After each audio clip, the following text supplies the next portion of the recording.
Na verdade, não existe texto isolado na Bíblia. Muitas pessoas falam em texto isolado, mas quem isolou o texto da Bíblia foi as pessoas, que elas não examinam as Escrituras, não têm discernimento espiritual. Aí o que elas fazem? Quando elas se confundem por falta de conhecimento, por falta de examinar as Escrituras, e aí elas ficam falando que a Bíblia foi a texto isolado, fora da Bíblia, fora do contexto. Mas quando a gente vai estudar a Bíblia, a gente tem que aprender a harmonizar os textos.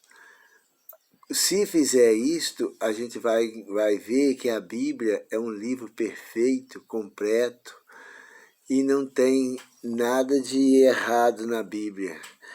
Lá em 2 Pedro 3,16, Pedro diz assim, que há pontos difíceis de entender que os ignorantes e os inconstantes torcem as Escrituras para sua própria perdição.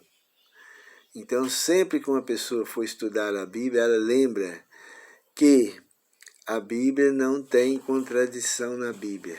Ela é um livro perfeito, mas que há pontos que é difícil de entender.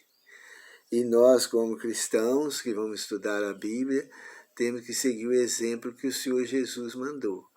E o profeta Isaías 28:10, que é mandamento sobre mandamento, regra sobre regra, um pouco aqui e um pouco ali.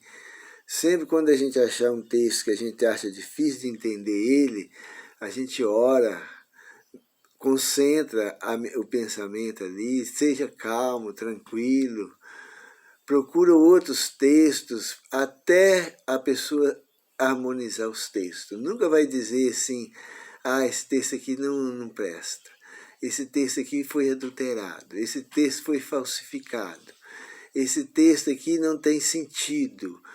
Isso não é verdade. Isso não é verdade. O que nós temos que aprender é que a Bíblia toda é a palavra de Deus.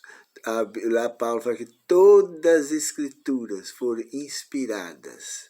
Todas a Escritura. Até mesmo aquelas partes mais simples da Bíblia foi inspirada por Deus. Paulo, certa vez, estava lá na prisão, em Roma, e lá estava muito frio, e ele foi inspirado por Deus para pedir o empregado dele, lá, os amigos dele, para levar a capa que ele tinha, porque estava muito frio. Então, até esses mínimos detalhes da Bíblia, é Deus que inspira as pessoas para escrever. Então nós temos que ter isso aí. É igual o primeiro mandamento. O que as pessoas fizeram com o primeiro mandamento? Especialmente os adventistas da Grande e da Reforma. Isolou o texto. Em vez de eles incluir o texto, o primeiro mandamento, junto com os outros textos da Bíblia, junto com os outros 9 mandamentos, eles tiraram ele dos 10, desintegrou ele dos 10 mandamentos e da Bíblia. E no lugar do primeiro mandamento puseram a doutrina da Trindade. E agora, como é que fica o primeiro mandamento? Agora vem os antitrinitarianos, esses antitrinitarianos aí que diz que não crê na Trindade, mas nega o batismo de Mateus 28:19. Dizer que esse texto foi adulterado, que esse texto foi falsificado, que o Papa lá de Roma falsificou o texto, não tem prova nenhuma, nunca viu nada sobre isto, somente para desfazer a palavra do Senhor. É como diz o apóstolo Pedro, né, pontos difíceis de entender, que os indoutos e inconstantes torcem o texto para a sua própria perdição. É porque não são pessoas sinceras, não são pessoas tementes, não confiam 100% na palavra de Deus, a Bíblia Sagrada, e Satanás aí aproveita disso para levar essas pessoas a negar a Bíblia Sagrada. Porque quem nega o texto da Bíblia é como se negasse a Bíblia inteira. desfez a Bíblia inteira. Por quê? Porque Deus não aceita nada pelas metades.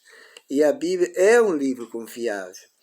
Essas pessoas que estão fazendo guerra contra aí o primeiro mandamento, fazendo guerra contra o batismo dado pelo Senhor Jesus em nome do Pai, do Filho e do Espírito Santo, essas pessoas que estão fazendo guerra contra o quarto mandamento, que manda guardar o sábado, essas pessoas, se não se converterem, vão perder a salvação.